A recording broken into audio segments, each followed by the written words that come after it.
Hello students, मेरा नाम है नीरज और आज इस वीडियो में हम डिस्कस करने वाले हैं क्लास 10th की एक्सरसाइज 13.8 के क्वेश्चन नंबर 6 पे। तो स्टार्ट करते हैं क्वेश्चन नंबर 6 पे। इससे पहले के वीडियो में मैंने 5 तक डिस्कस कर लिया था, तो जहाँ तक भी हो सकेगा इस वीडियो में हम ज़्यादा से ज़्यादा क्वेश्चन डिस्कस करने की कोशिश करेंगे। अब वो 6 के बाद के शायद ये हैं, हाँ यही है, ठीक है।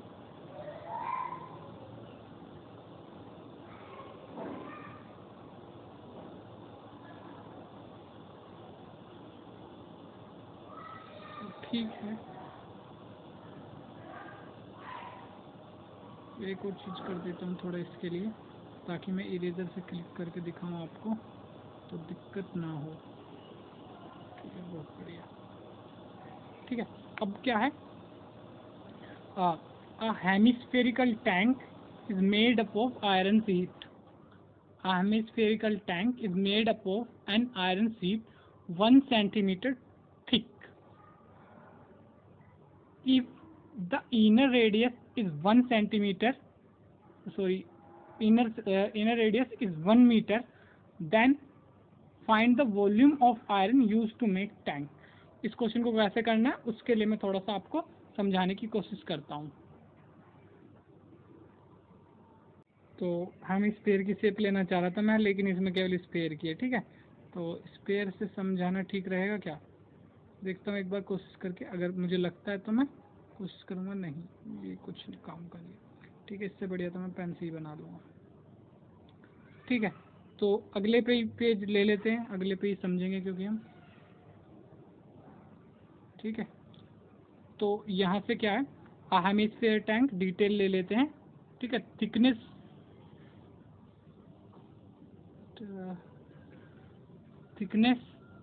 1 सेंटीमीटर, रेडियस इनर की 1 मीटर, और कुछ दिया हुआ है और कोई detail, hemispherical tank, iron sheet, radius 1 metre. ठीक है, फाइंड द वॉल्यूम ऑफ, यही दो चीज़ें दी हुई हैं। और ये हेमिस्फेयर है, ये थोड़ा सा ध्यान रखने के लिए हम रख लेते हैं। रेडियस ही दी हुई है ना, ठीक है, हाँ ठीक है। तो कभी कभी डायमीटर दे देते हैं, तो वही कंफर्म कर रहा था। ठीक है, तो और हेमिस्फेयर है ये भी लिख लेते हैं, ताकि हमें फॉर्मूला ध्यान रहे कि हेमिस्फेयर का लगाना है हर जगह। तो इसमें क्या होगा, जैसे कि पहले समझ लो बात को, फिर उसके बाद स्टार्ट करना। ठीक है, तो अब जो इनर हेमिस्फेयर जिसकी रेडियस 1 मीटर है, वो कुछ इस टाइप का होगा, जैसे कि ये हो गया इनर हेमिस्फेयर, इसकी रेडियस हो गई 1 मीटर। अब एक और है हेमिस्फेयर इसके बाहर से मतलब उतने में लोहा है। जैसे कि अगर आप, कोई बाउल होगा आपके पास, अगर आप उसको देखोगे तो इनर कुछ अलग होगा रेडियस, और आउटर कुछ अलग होगी। तो अब यहाँ पे देखो, हमें वॉल्यूम जो निकालनी है इस थिकनेस की निकालनी है। अगर ये बाउल है तो ये इस थिकनेस की हमें निकालनी है, ये जो थिकनेस ग्रीन कलर से मैं रिप्रेजेंट कर रहा हूँ। अब ये अगर 1 मीटर है, ये वाली रेडियस अगर 1 मीटर है, जो कि मैंने पहले ही बता दिया आपको, तो क्या हम कह सकते हैं कि ये जो टोटल रेडियस है ये 1.1 मीटर होगी, सॉरी 1.01, क्योंकि 1 सेंटीमीटर को हम लिख सकते हैं 0.01 सेंटीमीटर। तो इसको हम इसमें प्लस करेंगे तो ये होगी। बाकी ये सब मैं करके दिखाऊंगा, अभी पहले समझा रहा हूँ। तो हमें क्या करना है, इससे इस रेडियस को लेके वॉल्यूम निकालनी है। ठीक है, तो वो वॉल्यूम जो निकलेगी, ये आउटर जो है इसकी वॉल्यूम निकलेगी।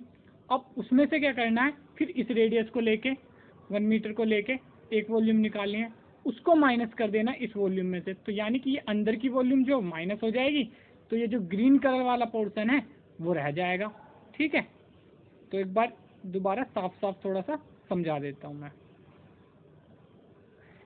ठीक है, तो इसकी वॉल्यूम निकालने के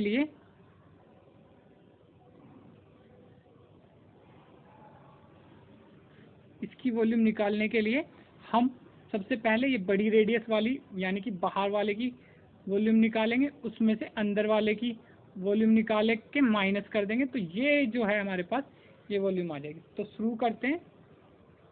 इसको वाइट ही ले लूँ क्या? वैसे येलो भी अच्छा लग रहा है, पहली बार ही मैंने ट्राई करा है शायद, तो अच्छा लग रहा है। तो सॉल्यूशन स्टार्ट करें यहाँ से। सॉल्यूशन तो लिख लेते हैं वॉल्यूम ऑफ आउटर, तो सबसे पहले इनर रेडियस दी हुई है, आउटर रेडियस लिख देते हैं। Outer radius is outer radius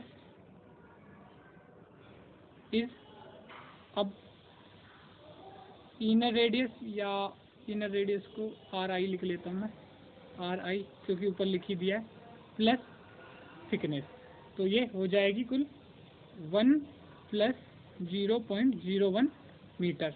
ठीक है, क्योंकि सेंटीमीटर को मैंने मीटर में कन्वर्ट कर दिया, 100 से डिवाइड करके आ जाता है। ठीक है, इतना तो आता ही होगा, तो ये हो जाएगा 1.01 मीटर। तो ये आ गई हमारी radius, outer radius is equal to R O, इसको आर ओ लिख देते हैं हम। ठीक है, अब लिख लेते हैं volume of iron use. Iron use, कितना आयरन यूज हुआ होगा उसकी वॉल्यूम क्या होगी? उसकी वॉल्यूम होगी वॉल्यूम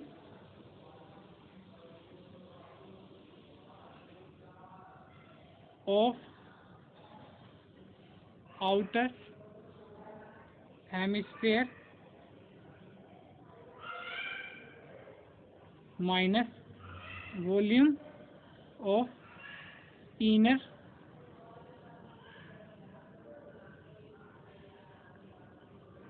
हेमिस्फेयर। हेमिस्फेयर की स्पेलिंग आपको आती होगी, मेन चीज जो मैं बता चुका। अब वॉल्यूम ऑफ आउटर हेमिस्फेयर क्या होगी उसको मैं लिख लेता हूँ। अब वो होगी, क्योंकि हेमिस्फेयर है, ठीक है। अब हेमिस्फेयर का क्या होता है फॉर्मूला, वो ध्यान होना चाहिए। हेमिस्फेयर का क्या होता है एक बार मैं साइड में बता देता हूँ। फिर भी यहाँ पे हेमिस्फेयर की वॉल्यूम होती है, वॉल्यूम ऑफ हेमिस्फेयर होती है 2/3 पाई आर क्यूब। ठीक है, तो अब यहाँ पे डाल लेते हैं उसी चीज को। वॉल्यूम ऑफ आउटर क्या हो जाएगी? वॉल्यूम ऑफ आउटर हो जाएगी 2/3 पाई आर आउटर का क्यूब माइनस इनर की क्या हो जाएगी 2/3 पाई आर इनर का क्यूब। क्योंकि देखो दोनों हेमिस्फेयर हैं तो फॉर्मूला तो दोनों के लिए सेम ही लगेगा। अब यहाँ से क्या कर सकते हो, 2/3 पाई को कॉमन ले लो दोनों में से, तो वो हो जाएगा 2/3 पाई, अंदर क्या रह जाएगा आर ओ आउटर का क्यूब माइनस आर इनर का क्यूब। ठीक है, अब इसको देख लेते हैं 2/3 पाई आर आउटर का क्या है 1.01 का क्यूब माइनस 1 का क्यूब, क्योंकि आर इनर क्या है 1 मीटर, तो 1 का क्यूब। ठीक है, पाई की वैल्यू लिख देते हैं, उसके बाद इनको सोल्व करेंगे। ठीक है, 2/3 और इसको लिख देते हैं 22/7। ठीक है, तो यहाँ पे इसको सोल्व करने की कोशिश करोगे अगर क्यूब को, तो इसका आ जाएगा 1.0303001 माइनस 1 का क्यूब क्या हो जाएगा 1। ठीक है, अब इसमें से इसको माइनस कर देंगे। वैसे इतना बड़ा लिखने की जरूरत नहीं है, चलो फिर भी मैं लिख देता हूँ ताकि क्या पता बाद में क्या जरूरत पड़ जाए। 2/3 22/7 इंटू यहाँ पे माइनस होके बच जाएगा ये वाला सिस्टम 0.030301। ठीक है, अब सॉल्व तो एक तरीके से इसको ही करना है, बाकी तो झमेला ये केवल अगर कट तो कुछ जाएगा नहीं, तो ये हो जाएगा 44 डिवाइडेड बाई 21।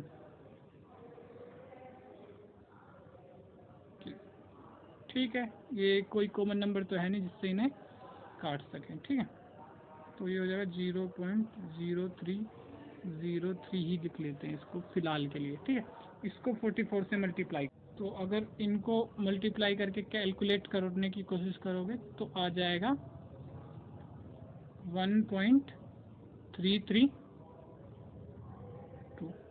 और डिवाइड करोगे 21 से तो वो आ जाएगा 0.06348 इसके समथिंग। ठीक है, और बाकी आंसर जिसमें था, अगर मीटर क्यूब में था मीटर क्यूब में, और सेंटीमीटर क्यूब में था तो सेंटीमीटर क्यूब में ये आंसर आ जाएगा। क्योंकि मीटर क्यूब में था तो मीटर क्यूब, तो लिख देते हैं 0.06348 metre cube iron is use to make bowl, या जो भी पूछ रहा था, देखो question, is use to make tank, tank है टू यूज मेक टैंक। ठीक है, तो ये था, एक बार आंसर मैं बुक से मिला लेता हूँ, फिर कंटिन्यू करते हैं आगे। कर लेते हैं नेक्स्ट क्वेश्चन, फिर आंसर सभी ठीक है।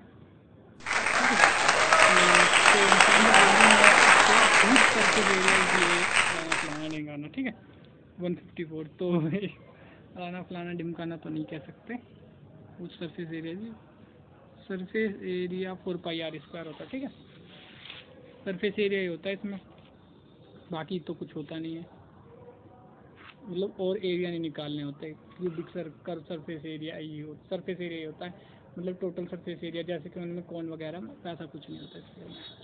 तो सरफेस एरिया क्या है, सरफेस एरिया, ज़्यादा ही गंदी होगी writing,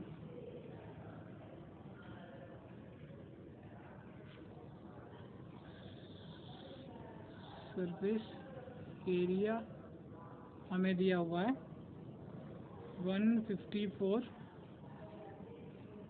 centimetre cube, centimetre square में ही होगा ना ये तो। और सरफेस एरिया क्या होता है, सरफेस एरिया, अब क्या करना है हमें, मैं स्टेप समझा देता हूँ। पहले सरफेस एरिया दिया हुआ है, सबसे पहले सरफेस एरिया के फॉर्मूले से, सरफेस एरिया के फॉर्मूले को इसके इक्वल रख के, आर के अलावा तो सब कांस्टेंट वैल्यू होंगे, इसके इक्वल रख के उनकी वैल्यू निकालेंगे, देन उसको आर में पुट करेंगे जो हमें वॉल्यूम निकालना है। ठीक है, आप करोगे तो अभी समझ ही जाओगे। तो क्या होता है इसका, इसका होता है 4πr²। ठीक है, या लिख देता हूँ, सरफेस एरिया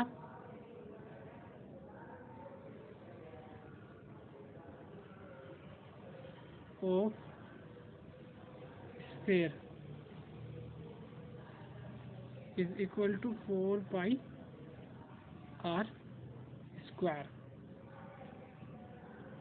ठीक है, अब सरफेस एरिया कितना दिया हुआ हमें ऑलरेडी 154 सेंटीमीटर में ही है, तो सेंटीमीटर को कोई दिक्कत नहीं, अभी तो क्या बाद में लिख लेंगे, 4πr²।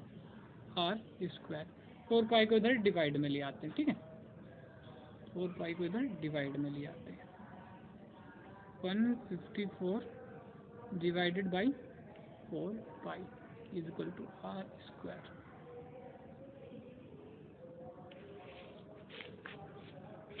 अब क्या करना है, इसको क्या कर सकते हैं देखते हैं। 4 से तो काफ़ी कटिंग पटिंग हो ही जाएगी, 4 3 या 12, 34 आता है 4 के टेबल में, नहीं आता, तो 22 7 है, वो भी लिख लेते हैं। तो पाई को भी ऐसे लिख सकते हैं, 154 डिवाइडेड बाई 4 यहीं, इसका 22 यहीं रह जाएगा, और बाई 7 होता है, वो 7 ऊपर चला जाएगा, इज इक्वल टू r²। अब इसको सोल्व करने की कोशिश करें तो ये कुछ काटा पीटी तो हो सकती है, इसमें ये 2 रह जाएगा, और वो हो जाएगा कुछ 7 2 जा 14, 1 कैरी, सॉरी 7 2 जा 14, 7 2 जा 14 और फिर 7 2 जा 14, क्योंकि 2 से ही करना पड़ेगा ना, ठीक है। तो या ऐसे कर लो 2 7 जा 14, 1 बच गया, फिर भी 14 ही बचा है, तो 2 7 जा 14 फिर से, तो 77 इंटू 7 और नीचे इसको अगर इससे कर देंगे तो 44 आ जाएगा, ठीक है। इतनी तो आती होगी। 77 इंटू 7 डिवाइडेड बाई 44, ठीक है। अगर इसको सोल्व कर सकते तो बड़ा अच्छा रहता। इसको सोल्व करने का कोई 77 को इससे मल्टीप्लाई करके और डिवाइड करके जो भी पॉइंट में आता है उसको परफेक्ट करके देख लेते हैं, उसके बाद उसका रूट कर देंगे। करते हैं कैलकुलेशन, 1 बाई 1 ही करेंगे ताकि आपकी कैलकुलेशन एरर ना हो, ठीक है। चाहूँ तो मैं इसको डायरेक्ट ही लिख दूँ अभी, पर ऐसे डायरेक्ट लिखने में फिर आपको दिक्कत होगी, ठीक है। तो कैलकुलेशन पूरी ही करेंगे। इन दोनों को अगर करेंगे हम मल्टीप्लाई तो जो आएगा वो मैं लिख देता हूँ यहाँ पे। क्या आएगा, एक मिनट, हाँ ये आ जाएगा 539, ठीक है। वैसे आप कैलकुलेट कर सकते हो, 7 7 जा 49, तो यहाँ पे 9 आ गया, फिर 4 7 7 जा 49 और 4 539 divided by 44 equal to r square. अगर 44 से इसको डिवाइड कर दोगे तो मेरे हिसाब से 44 से 12 कुछ टाइम में जाएगा, जो कि 12.25 होगा, ठीक है, जहाँ तक मेरी समझ में आ रहा है, क्योंकि ये 11 बच जाएगा, ठीक है। खैर ये अप्रोच आप इतनी जल्दी से नहीं लगा पाओगे, तो अगर लग रही है किसी की तो ठीक है, नहीं तो करके ही देख लेना, ठीक है। तो ऐसा कुछ आ जाएगा, ये आर स्क्वायर के बराबर हो जाएगा। अब इसका कर दोगे रूट, क्योंकि आर स्क्वायर को आर बनाना है तुम्हें। इसका रूट भी मुझे याद है 35 का, ये पूरा 35 का होता है तो 3.5 आ जाएगा, ठीक है। आर स्क्वायर नहीं, ये आर होगा, ठीक है। तो आर इक्वल टू 3.5, तो ये हमारा आर निकल गया इससे। अब इससे वॉल्यूम निकालना तुम्हें पता है ये कितना आसान है, तो इसको 7/2 भी लिख सकता हूँ मैं। ये चीज़ भी मेरे सही टाइम पे दिमाग में आ गई, तो इसको मैं 7/2 ही लिख लेता हूँ। इसको लिख सकता हूँ मैं 7/2, इससे बहुत मेरा काम आसान हो जाएगा। तो लिख लेता हूँ। वॉल्यूम पूछा है ना, शायद क्वेश्चन में देख लो एक बार, फाइंड द वॉल्यूम, हाँ वॉल्यूम पूछा है। तो वॉल्यूम ऑफ स्फीयर बताइए, वॉल्यूम ऑफ स्फीयर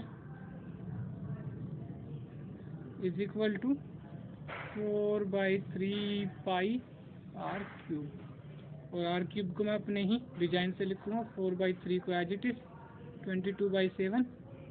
इसको काटने पीटने में मुझे आसानी हो इसलिए मैं इसको, वैसे तो 3.5 आई है, जिनको उससे कैलकुलेशन ईजी लगे वो प्लीज़ उसी तरीके से करें, क्योंकि ये मेरा कुछ मतलब मुझे ऐसा लगता है कि इससे ईजी पड़ेगा। तो ये हो गई मेरी 7.2, इसके बाद मेरी हो गई फिर से 7.2 और मेरी फिर से 7.2। अगर किसको लगता है कि वो 3.5 इंटू 3.5 करके इजीली कर सकता है तो वैसे कर ले, ठीक है। अब मेरे को क्या फ़ायदा हुआ, यहाँ से मैंने 7 को डायरेक्ट काट दिया, ठीक है। इस 2 से ये कट गया तो 2 रह गया, ठीक है। इस वाले 2 से कट गया ये, ठीक है। एक और 2 से काट दो इसको, ये कट गया। इसको भी इससे काट दो तो ये 11 रह गया, ठीक है। 2 4 से ये कट जाएगा और उसके बाद ये 1 से ये कट जाएगा, ठीक है। तो अब देखते हैं इसको, तो यहाँ पे हो गया है 1/3, ऊपर ये तो पूरा कट ही गया है, तो क्या रह गया, ये भी पूरा कट गया, 7 से 7, ये 11 रह गया, सॉरी ये रह गया 11 इंटू 11, और 4/3 में से 4 कट गया था, 3 रख लिया था, 11 रह गया, 7 कट गया था, ये पूरा कट गया, और इधर 2 दोनों ही कट गए अब की बार, क्योंकि 2 से वैसे कट गया और 1 उससे, तो ये रह गया 7 इंटू 7। अब 7 का स्क्वायर इतना हार्ड तो होता नहीं, तो इसको तो डायरेक्टली करना पड़ेगा। तो ये हो जाएगा 3 को नीचे 11 इंटू 49। अब इसका मल्टीप्लाई भी मुझे हार्ड नहीं दिखाई दे रहा है, तो मैं डायरेक्टली कर लूँ। तो इसमें समझाने की ज़रूरत तो है नहीं इतना कि इनका तो कैलकुलेशन ईजी है, मेरे को लगता है ऐसा। ठीक है, अगर फिर भी किसी को लग रहा है तो ऐसे कर सकते हो, थोड़ा सा 1 मिनट, ये 10 टाइम में आएगा, उसके बाद एक टाइम और ऐड कर दो, 9 3 और ये 5 हो जाएगा, 539। ठीक है, तो इसका जो 539 होता है। ठीक है, एक बार चाहो तो कैलकुलेटर से चेक कर लेना। ठीक है, अगर किसी को ऐसा लगे मैं कुछ तो मिस्टेक कर रहा हूँ मैं।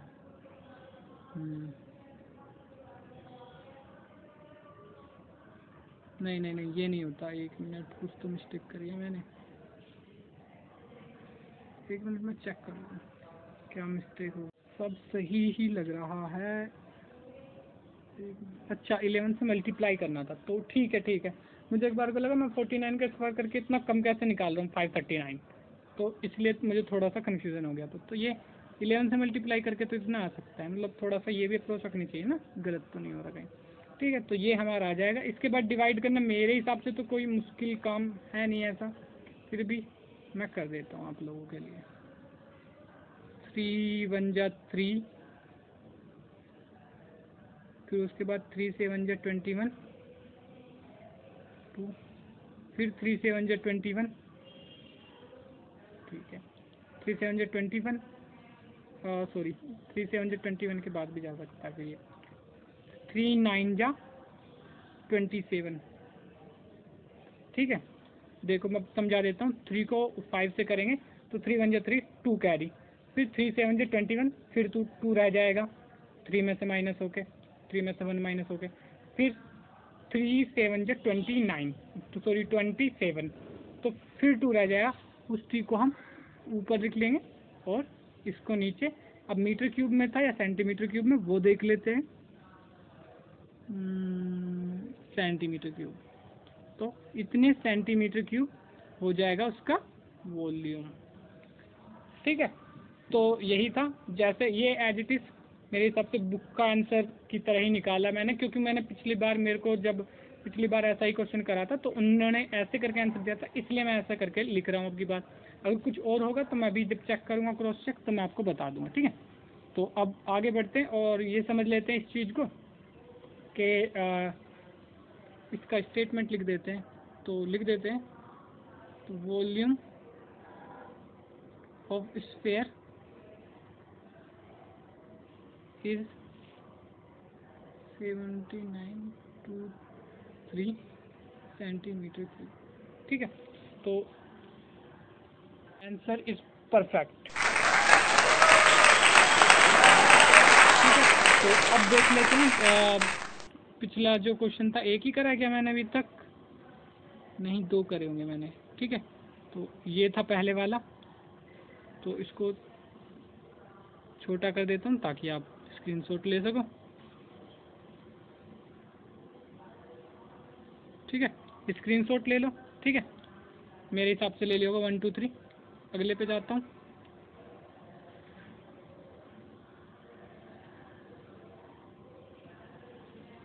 ठीक है, इसका स्क्रीनशॉट ले लो 1 2 3। तो इसके साथ ही हमने ये क्वेश्चन डिस्कस कर लिए। ठीक है, जो बाद वाला है ना वो ये वाला है, पहले वाला ये है, बाद वाला ये है। ठीक है, ये ध्यान रखना बस।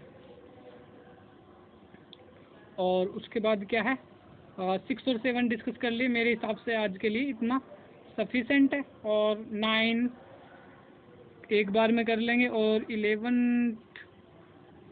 11 तो होगा नहीं शायद इस एक्सरसाइज में, तो 10 है, 9 और 10 एक बार में कर लेंगे, और 8 कल कर लेंगे। ठीक है, तो अगर ये वीडियो आपको अच्छी लगे तो वीडियो को लाइक करें, चैनल को सब्सक्राइब करके बेल आइकन को जरूर दबाएं, ताकि हमारी जो अपकमिंग वीडियो उसकी नोटिफिकेशन आपको मिल पाए। इसके अलावा अपने फ्रेंड्स के साथ शेयर करें ताकि उनकी हेल्प हो पाए। इसके अलावा अगर कोई 11th या 12th के स्टूडेंट्स हैं तो वो भी चैनल को सब्सक्राइब कर सकते हैं, क्योंकि इसमें इस सेशन से हम 11th और 12th के मैथ्स के वीडियो भी डालना शुरू करेंगे।